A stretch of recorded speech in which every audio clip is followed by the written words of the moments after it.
Hello everyone, पहला question देखते हैं। Consider the following statement about doctor N Rajam. तो एन रजम वही हैं जिनको इस बार पद्म विभूषण मिला है। तो करंट अफेयर में भी मैंने करवाया है क्वेश्चन। तो पहला पॉइंट पढ़ना है, she is renowned for her mastery over violin. तो वायलिन जो है, वायलिन बजाती थी डॉक्टर एन रजम। तो ये बात सही है भाई, ठीक है। She is one of the India's most prominent violinist alongside artist such as Abhijit P, S Nayar, S B Shashi Kumar and Kala Ramnath. तो ये भी सही बात है, ठीक है, क्योंकि प्रोमिनेंट वायलिनिस्ट में से एक हैं ये। तो दोनों स्टेटमेंट इसमें ठीक हैं, बोथ आएगा इसका आंसर सी, ठीक है। और इनको अवार्ड याद रखना है 2026 में कौन सा मिला है। अब दूसरा क्वेश्चन है, Devdas Smriti Panthi dance award is related to which state. जो अगर आपको क्वेश्चन आता है ना कि पंथी डांस किस स्टेट से रिलेटेड है, तो भी इसका आंसर छत्तीसगढ़ होगा। तो अवार्ड भी उसी स्टेट का है, तो डी आंसर होगा इसका Chhattisgarh. By what name is the festival of Makar Sankranti celebrated in Assam. Makar Sankranti आपको पता है कि मकर संक्रांति 14 जनवरी को मनाते हैं हम। तो असम में मकर संक्रांति को क्या बोलते हैं, तो माघ बिहू बोलते हैं। माघ तो क्योंकि माघ के महीने में तो होता है, तो माघ बिहू। जनवरी जो है माघ का महीना होता है हिंदू कैलेंडर के हिसाब से। Jamshedji Navroz is a festival of. Navroz किस का फेस्टिवल है, पारसी कम्युनिटी का फेस्टिवल है। तो सी आंसर, आसान क्वेश्चन था। In Gujarat the festival Makar Sankranti is celebrated as. तो गुजरात में मकर संक्रांति का फेस्टिवल किस नाम से मनाया जाता है, तो उत्तरायण नाम से मनाया जाता है। तो इसका बी आंसर है। ये भी काफ़ी इंपॉर्टेंट क्वेश्चन है, बहुत बार रिपीट हुआ है। Which festival is celebrated after the month of Ramzan. Ramzan के मंथ के बाद कौन सा फेस्टिवल सेलिब्रेट करते हैं, तो ईद उल फितर सेलिब्रेट होता है रमजान के मंथ के बाद। Kojagiri Purnima is a festival celebrated primarily in dash on the full moon day of Ashwin month. तो ये भी आ सकता है भाई, कौन से मंथ में होता है, तो अश्विन मंथ में होता है और फुल मून डे को होता है, मतलब अश्विन मंथ की पूर्णिमा को कोजागिरी पूर्णिमा। तो कौन से स्टेट में है ये, तो कोजागिरी पूर्णिमा जो महाराष्ट्र में है, ये आंसर है। Ugadi is a celebrated primarily in which of the following state on the first day of Chaitra month of Hindu calendar. तो उगाड़ी जो है ये कहाँ का है, ये कर्नाटका का फेस्टिवल है। तो सी आंसर है। सारे इंपॉर्टेंट उठाए मैंने और इनको याद कर लेना। Which of the following festival is also known as the 100 drum festival. 100 drum festival जो है किसको बोलते हैं, तो वंगाला को बोलते हैं 100 ड्रम फेस्टिवल। और मंगाला जो है ये कहाँ का है, ये मेघालय का है वंगाला, ठीक है। दौल उत्सव majorly celebrated in which of the following state. दौल उत्सव जो है ये कहाँ पे मनाते हैं, तो असम में मनाते हैं। इसका बी आंसर है, ठीक है।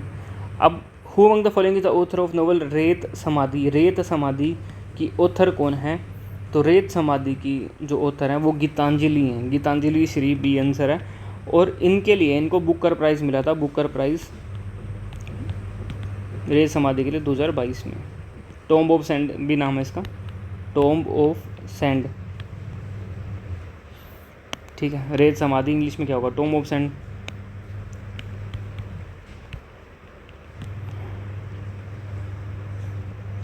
आगे चलते हैं।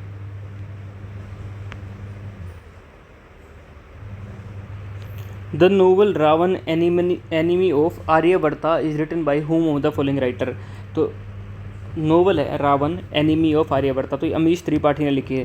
जितनी भी ये भगवान या धार्मिक किताबें मिले ना आपको, ठीक है, फिक्शन के साथ, तो ये सारी अमीश त्रिपाठी की ही हैं। बाकी और भी बुक देखना आप। Who among the following is the author of the book India After Gandhi. India After Gandhi history of world's largest democracy. तो ये किसने लिखी है, ये रामचंद्र गुहा जी ने लिखी है। इसका ए आंसर है, ये भी फेमस किताब है। But among the following is the author of the book on writing a memoir of craft. तो ये किसने लिखा है, on writing memoir of the craft. तो इसके जो ऑथर हैं ये स्टीफन किंग हैं, स्टीफन किंग, डी आंसर इसका Stephen King. Fall of a sparrow, ये आसान क्वेश्चन था, बहुत बार रिपीट हुआ है। सलीम अली थे fall of the sparrow, doctor Salim Ali. Which Pala ruler is known for founding the great Buddhist university at Vikramshila. तो विक्रमशिला यूनिवर्सिटी किसने बनवाई थी, धर्मपाला ने बनवाई थी, ठीक है, धर्मपाला ने बनवाई थी विक्रमशिला यूनिवर्सिटी। अर्ली 8 से 9 सेंचुरी के बीच में whom Hiuen Tsang called one of the 4 lights of world, whose also called Indian Einstein भी बोला जाता है इनको, और one of the 4 lights of the world, Hiuen Tsang ने किसको बोला था ये? तो नागार्जुना को बोला था, डी आंसर है नागार्जुना। ठीक है, ह्यून सैंग किसके टाइम पे आया था ये आपने बताना है। Which dynasty was founded by Danti Durg in the mid 8th century? तो दंती दुर्ग ने कौन सी सेंचुरी जो है वो, नहीं 8th सेंचुरी में कौन सी डायनेस्टी बसाई थी? तो ये इंपॉर्टेंट क्वेश्चन है, राष्ट्रकूटा डायनेस्टी आएगा इसका आंसर, ये आंसर है। तो दंती दुर्गा ने राष्ट्रकूटा डायनेस्टी जो बसाई थी। ठीक है, डिटेल्स अबाउट सुदर्शन लेक, ये भी क्वेश्चन बहुत बार रिपीट हुआ है। Sudarshan lake are given in rock inscription at Girnar which was compose to record the achievement of the Shaka ruler? तो रुद्रदमन वन आएगा इसका आंसर, रुद्रदमन वन। और ये भी आता ना कि सुदर्शन लेक जो है, एक तो आता कि निर्माण किसने कराया था, एक आता रिपेयर किसने कराया था, सुदर्शन लेक को रिपेयर किसने कराया था। ठीक है, तो ये भी रुद्रदमन वन आता है इसका आंसर। नेक्स्ट क्वेश्चन है, विंध्या शक्ति was the founder of which of the following dynasty? Vindhya शक्ति जो है किसके फाउंडर थे? पल्लवा, माउखुरी, वाकाटाका। तो वाकाटाका के फाउंडर थे विंध्या शक्ति, तो ये भी कर लेना, अच्छा क्वेश्चन है, वाकाटाका के थे। ठीक है, क्वेश्चन में सारे वही डालता हूँ जो पेपर में आ सकते हैं। Doing the reason of which of the following Pallava kings was the shore temple at Mahabalipuram built? तो महाबलीपुरम में जो शोर टेम्पल है ये किसने बनवाया था, किसके रीजन में बना था ये? तो नरसिंहवर्मन 2 के रीजन में था ये, इसका डी आंसर है Narasimhavarman 2। The first English factory was setup on the bank of the river in 1651। पहली इंग्लिश फैक्ट्री जो है आपको पता है, जो अंग्रेज भी आए थे वो कलकत्ता वाले साइड से आए थे, तो हुगली नदी के किनारे पहली इंग्लिश फैक्ट्री लगाई गई थी, तो हुगली नदी। Bankim Chandra Chatterjee wrote a novel आनंद मठ, इन्होंने आनंद मठ नोवेल लिखा था। On which of the following rebellion, किस रेबेलियन पे लिखा था? तो सन्यासी रेबेलियन पे लिखा था ये, बी आंसर है आनंद मठ। ठीक है, 1882 में पब्लिश हुआ था। ठीक है, statement we shall die to awaken the nation was made by, we shall die to awaken the nation, ये किसने बताई थी? ये बागा जतीन ने दी थी स्टेटमेंट, ए आंसर है। Communist Party of India was founded at, Tashkent में हुई थी कम्युनिस्ट पार्टी ऑफ इंडिया, तो डी आंसर है 1920 में। ठीक है, ताशकंद जो है उज्बेकिस्तान की कैपिटल है। एम.एन. रॉय और अंबानी मुखर्जी, इन्होंने और अदर्स भी थे इसमें से। Consider following statement, article 79 of constitution state that parliament consist of president and 2 houses, the council of state, Rajya Sabha and house of the people. तो 79, 80, 81 सरल करके मैंने आपको याद कराया था, संसद, राज्यसभा, लोकसभा। तो 79 में संसद में पूरा आएगा पार्लियामेंट, ठीक है, जिसमें राज्यसभा भी है लोकसभा भी है। तो इसमें ये तो आर्टिकल ठीक हो गया आपका 79। Article 82 deals with composition of house of people which of the following, house of people को किसको बोलते हैं हम? लोकसभा को बोलते हैं, तो ये 81 आर्टिकल होगा ना, 81 हुआ तो ये, लेकिन 82 बोल रहा है, तो ये वाला गलत हो गया। ठीक है, तो इसमें एक ही आंसर होगा, यानी एक। ठीक है, ये होगा, सरल करके मैंने याद करवाया था 79, 80, 81, तो इसमें 81 होना चाहिए था दूसरे का, लेकिन 82 बोल रहा है, तो गलत है, तो 1 only. Which article provides that all minority have the right to establish and administer educational institution of their choice? तो कौन सा आर्टिकल बोलता है कि आप अपने माइनॉरिटी जो है अपना इंस्टीट्यूट वगैरह बना सकते हैं, धार्मिक जो भी। देखो 24 तो ट्रैफिकिंग और चाइल्ड लेबर वाला था ना, 23-24 तो, 26 धर्म वाला है, 32 क्या है, 32 रिट वाला है, तो आर्टिकल 30 ही बच गया इसका आंसर, तो डी आंसर है इसका। ठीक है, नेक्स्ट क्वेश्चन है, consider the following statement, 8th schedule of constitution currently contain by schedule language. तो बाई शेड्यूल लैंग्वेज है, सही बात है। Bodo, Dogri, Maithili, Santhali were added to 8th schedule. 71st constitutional amendment act 1992, 1992 के आने वाले सारे पंचायत वाले हैं। ठीक है, 73 ये वो, तो ये वाला गलत है भाई। ये जो ऐड करे गए थे 92nd कॉन्स्टिट्यूशनल अमेंडमेंट में करे गए थे, वो 2003 की थी, 92nd कॉन्स्टिट्यूशनल अमेंडमेंट 2003। तो इसलिए मैंने क्वेश्चन उठाया था कि दोनों चीज़ें आपको याद रहें। तो 1 इसका आंसर है, दूसरा वाला इसमें गलत है, लेकिन इसमें याद रखना है 92nd अमेंडमेंट 2003 में ऐड करी गई थी। ठीक है, as per the article dash of the Indian constitution the council of minister are collectively responsible to Lok Sabha. तो कलेक्टिवली रिस्पॉन्सिबल होते हैं लोकसभा के लिए, तो डी आंसर है इसमें, council of minister collectively responsible to Lok Sabha, तो ये डी है। 75 का 3 पार्ट में बोला गया ये चीज़। Which article of Indian constitution mentions about the salaries and allowances of chairman, deputy chairman of Rajya Sabha and speaker and deputy speaker of Lok Sabha. जो स्पीकर, डिप्टी स्पीकर लोकसभा के हैं और चेयरमैन या डिप्टी चेयरमैन राज्यसभा के हैं, इनकी सैलरी वगैरह के बारे में कौन सा आर्टिकल है? तो आर्टिकल 97 है, इसका बी आंसर है आर्टिकल 97। याद कर लेना, ये भी देख लो कितने डीप क्वेश्चन पूछता है आजकल। Which is the following peninsular river fall into Arabian sea? Arabian sea में कौन सी रिवर गिरती है? महानदी, कृष्णा, गोदावरी, कावेरी, ये सारी उधर दूसरी साइड को जाती हैं, ठीक है, बे बंगाल में गिरती हैं। तो ये साबरमती रिवर बच गई इसमें से, सी आंसर है। Which is the following are west flowing river? तो वही है ना, जो अब इंडिया में जो इस साइड को बहती हैं, यहाँ से इधर को अरेबियन सी को, जैसे हमारा ऐसे है ना, तो ये अरेबियन सी है, ये बे बंगाल है, ये नीचे इंडियन ओशन है। तो जो यहाँ को बहती हैं ये वेस्ट को बह रही हैं, ये इधर को ईस्ट को बहती हैं और अरेबियन सी में गिरती हैं, ठीक है। तो क्लियर है। तो हमने बताना वेस्ट फ्लोइंग रिवर कौन सी है? गंगा, यमुना, ये तो है ही नहीं इधर को। गोदावरी, महानदी, कृष्णा, कावेरी, माही एंड साबरमती। तो डी आंसर इसका माही और साबरमती, तो इसका डी आंसर हो जाएगा। Subansiri, Jai, Jia, Bharali, Dhansiri and Puthimari are the major tributary of which river? तो किस रिवर की ट्रिब्यूटरी हैं ये सारी? ब्रह्मपुत्र रिवर की ट्रिब्यूटरी हैं, सी आंसर है। Which the following river is called Singi Khambab in Tibet? Tibet में सिंगी खम्बन किसको बोलते हैं? तो इंडस रिवर को बोलते हैं, ये आंसर आएगा। In which the following district is बारिया श्योल डैम लोकेटेड? तो बारिया श्योल डैम जो है ये चंबा में है और ये हिमाचल प्रदेश में है, बी आंसर आएगा। The drought prone area, DPAP for providing employment to people in drought prone areas was started by the government of India during? तो किस 5 ईयर प्लान के टाइम पे ड्रोट प्रोन एरिया प्रोग्राम जो है ये शुरू किया गया था? तो आपको ये पता है कि हमारा जो एनुअल प्लान, मतलब जो हमारा 69 तक जो था, 66 से 69 तक, तो हमने प्लान ऑलरेडी किया था, कोई 5 ईयर प्लान लेके नहीं आए थे। तो इसके बाद हमारा जो है 69 से 74 तक जो है 4th 5 ईयर प्लान चला था, क्योंकि इस बीच में देखो युद्ध हो गए थे, ड्रोट आ गया था, सब कुछ आ गया था, फेमाइन जो भी आया था, फेमाइन और ड्रोट ये वो। तो हमने फिर 4th 5 ईयर प्लान के अंदर DPAP प्रोग्राम लेके आए हैं। 4th 5 ईयर प्लान, इसका ए आंसर होगा, ताकि अगर ड्रोट आता है, कुछ भी आता है, तो एम्प्लॉयमेंट उस टाइम जनरेशन और प्रोडक्शन का उस पर कोई फ़र्क ना पड़े, ठीक है। तो 4th 5 ईयर प्लान के टाइम पे, ठीक है। और इंदिरा गांधी जी थी इस टाइम पे, वो बताना आपने PM कौन थे। अब चलते हैं 37th क्वेश्चन में। 5th 5 ईयर प्लान 7th दे रखा है और 6th दे रखा है, तो आपको बताना है 5th पॉवर्टी एलिवेशन गरीबी हटाओ, ये सही बात है, पहला ही ठीक है। 7th food work and productivity, ये भी ठीक है। 6th में industrial growth and energy development, तो तीनों के तीनों पहले ही मैच हैं, A का 1, B का 2 और C का 3, यही आंसर होगा इसका।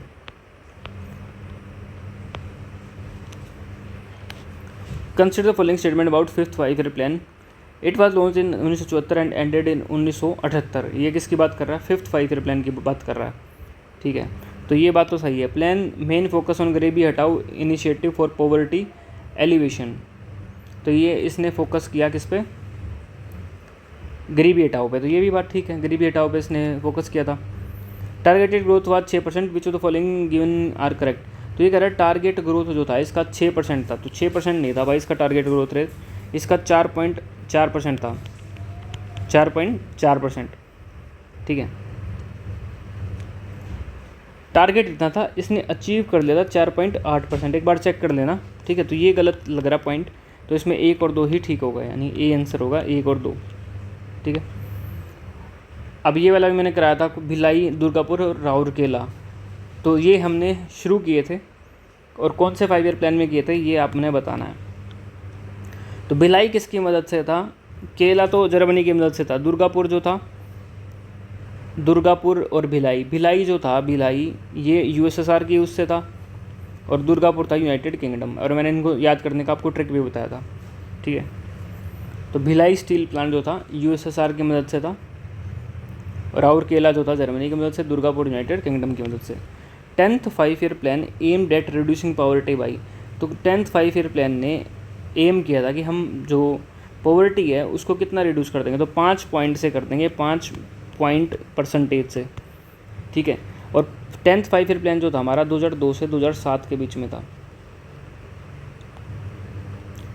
ठीक है, 2 से 7 के बीच में।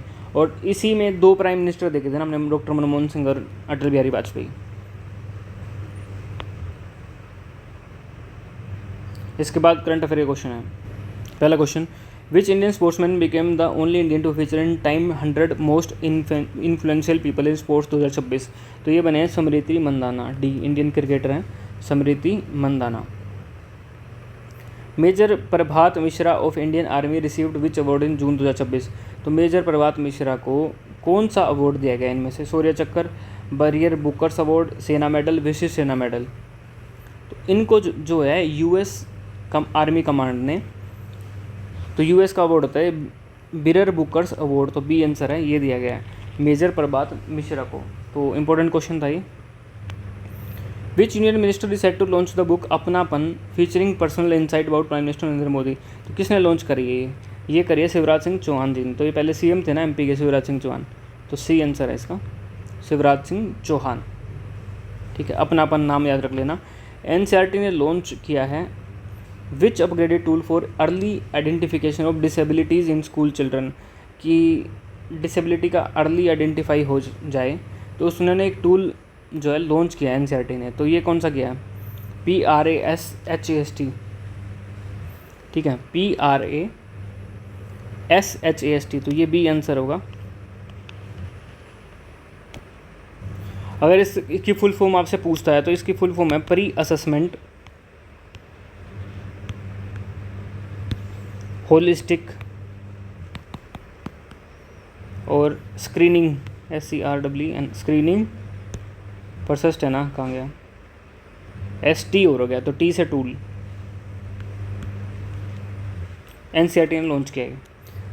आयुष चिंतन शिविर जो है 2026 का इनग्रेटेड इन विच सिटी, तो ये न्यू दिल्ली में इनाग्रेट किया गया है, ये आंसर है। ठीक है, तो सारे क्वेश्चन हमारे हो गए हैं जीके के। आप इसमें बताओ कि आपके कितने नंबर इसमें बनते हैं। वन वर्ड देखते हैं, रिलीजियस वॉर। रिलीजियस वॉर को क्या बोलते हैं? क्रूसेड बोलते हैं, डी आंसर है, क्रूसेड बोलते हैं रिलीजियस वॉर को। इंस्क्रिप्शन क्या होता है? अगर आप किसी कॉइन पे, किसी सिक्के पे या किसी पे आप कुछ वर्ड लिखते तो इंस्क्रिप्शन हो गया वो। ठीक है, कॉलोनियलिज्म, तो जो कॉलोनी होती हैं उनके ऊपर जो भी, जैसे हम ब्रिटिश कॉलोनी थे तो उसके ऊपर हम बोलते हैं ना ये वाला रूल है ना। कोलोक्यूल क्या होता है? जो चीज़, ये पहले भी आया वर्ड और मैंने पहले भी आपको बताया था कि जो चीज़ क्या होती है फॉर्मल नहीं होती, नॉट फॉर्मल, मतलब ऑर्डिनरी सी बात। ठीक है, लाइन्स लाइक करेक्टरिस्टिक, लाइन की तरह अगर करेक्टरिस्टिक हैं तो वो लाइन ये वाला होगा, लियो9। लियो जो है राशि भी होती है ना, लियो, तो लियो9 इसका आंसर हो जाएगा, ए आंसर है। ठीक है, पोरसाइन क्या होता है? जो सुअर की तरह, पिग की तरह है। एक है लाइन आइज, तो इसका मतलब क्या होता है? किसी को आप सेलिब्रिटी की तरह ट्रीट कर रहे हो, उसका नाम होता है, उसका मतलब होता है लाइन आइज। फिलाइन जो है ये कैट वाला है, फिलाइन कैट। ठीक है, travelling from place to place, एक प्लेस से दूसरे प्लेस पे अगर ट्रैवल कर रहे हो, इटिनेरेंट बोलते हैं इसको, डी आंसर है इटिनेरेंट। आपने सुना भी होगा कि आइटिनरी बताओ क्या है, तो इटिनेरेंट है travelling from one place to other. Recluse किसको बोलते हैं? जो बंदा साधु संत है कि सोलिटरी लाइफ है उसकी, तो उसको बोलते हैं रेक्लूस। ठीक है, रेवरेंट अगर आप किसी के लिए डीप फीलिंग शो कर रहे हो तो उसको रेवरेंट बोलते हैं, डीप फीलिंग। और एक ये है आर्केन क्या होता है? जो सीक्रेट है, कि आप समझ ही नहीं सकते सीक्रेट चीज़ को, उसको बोलते हैं। Exaggerated claims not mean to be taken seriously, exaggerated claims हैं जिनको हम सीरियस नहीं लेना चाहिए, तो उनको क्या बोलते हैं? तो उनको बोलते हैं हाइपरबोल, बी आंसर है हाइपरबोल। हाइपरगैमी क्या होती है? कि सुपीरियर बंदे को पसंद करना, ठीक है, मैरी करना, बहुत ही सुपीरियर या बड़ी क्लास का, तो उसको हाइपरगैमी, जो आजकल चल रही है हाइपरगैमी चल रही हो। ठीक है, हाइपर रियल क्या होता है? जिस भी चीज़ के आगे हाइप लग गया ना, तो मतलब बड़ा चढ़ा की बात है। ठीक है, photographers who follow celebrity to get their picture to sell them, तो पापाराजी होता है, तो ये आंसर है, भी आसान था, कोई मुश्किल नहीं था। इसके बाद ईडियम्स पे आते हैं। तो पहला ईडियम देखो, रस्ट बकेट। अगर बकेट को जंग लग गया तो उसका मतलब क्या? To be absent minded an old man a vehicle that is old और ऑलमोस्ट ब्रोकन, तो सी आंसर होगा, जो बिल्कुल ओल्ड है या ब्रोकन है, रस्ट बकेट उसको बोलते हैं। Hit the hay, hit the hay, to go to bed, to buy yourself something, to take revenge, a sarcastic response. Hit the hay का मतलब होता है कि आप बेड पे जा रहे हो, सोने जा रहे हो, गो टू द बेड, ये आंसर होगा हिट द हे, ठीक है। टू गो टू स्लीप या जो भी है। इसके बाद है स्लैक ऑफ। तो to understand hidden meaning, to ease pressure on something, to make most effort, to be very rude. तो इसका मतलब क्या होगा स्लैक ऑफ का? ये तो बिल्कुल आपको याद करने पड़ेंगे, जो बिल्कुल एक एक शब्द है ना, इनको तो रट्टा मार लेना। तो किसी चीज़ पे दबाव कम करना, to ease pressure on something, to ease pressure on something, slack off, इसका मतलब ये होगा। पिग इन ए पोक, pig in a poke, to bring something to an end, a brave man amongst all the crowd, something that is bought without examining properly, to obstruct someone work। तो इसका answer क्या होगा? कुछ ऐसी चीज़ जो खरीदी गई है बिना किस उसको देखे या एग्जामिन करे, तो सी आंसर होगा। Something that is bought without examining properly, pig in a poke।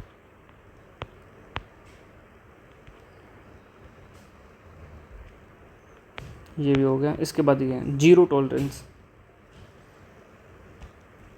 कि बिल्कुल भी टॉलरेट नहीं करेंगे। To detect someone in a group is betraying in others, riding in front passenger seat, to escape and not to have a pay. देखो सारे कर सकते हो आप इसमें से, ये कट जाएगा, ये भी कट जाएगा, ये कट जाएगा। Policy of not lying any violation और रूल ऑफ लॉ, कि कोई वायलेशन उसमें बर्दाश्त नहीं है, तो जीरो टॉलरेंस पॉलिसी वही होगी, तो डी आंसर हो जाएगा इसका।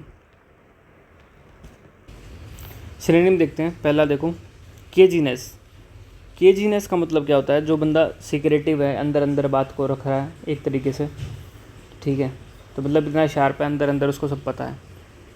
तो इसका जो सिनोनिम बनेगा वो ग्वाइल फुलनेस बनेगा, बी आंसर है ग्वाइल फुलनेस। ये भी तो वही बंदा होता है जो कनिंग है, अंदर अंदर चीज़ रख रहा है ना, क्राफ्टी है, तो ग्वाइल फुलनेस इसका आंसर बनेगा।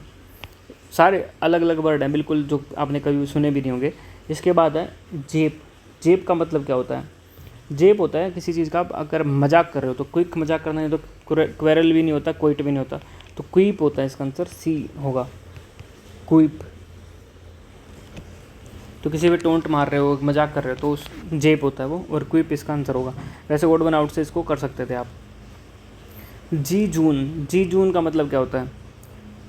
Poignant, drab, unchildlike, cosmopolitan. तो इसमें भी आप अलग से निकाल सकते हो इसमें कि क्या आंसर बन सकता है। तो जी जून का मतलब होता है जो ड्राई है, अनइंटरेस्टिंग है, डल है, अनइंटरेस्टिंग, डल, या ठीक है बोरिंग टाइप में। पॉइग्नेंट क्या होता है? पॉइग्नेंट होता है भाई रिग्रेट है, सैडनेस है, तो पॉइग्नेंट भी याद कर लेना, सैडनेस, रिग्रेट, तो उसको पॉइग्नेंट बोलते हैं। अनचाइल्ड तो अलग हो गया। कोस्मोपोलिटन तो वो होता है जो समझता है कि सारी कंट्रीज, सारा कल्चर जिससे फेमिलियर है वो, है ना, कोस्मोपोलिटन उसको बोलते हैं। ड्रैब इसका आंसर हो जाएगा। एक ही वर्ड बना आउट बचा इसमें, तो बी आंसर है ड्रैब, ठीक है।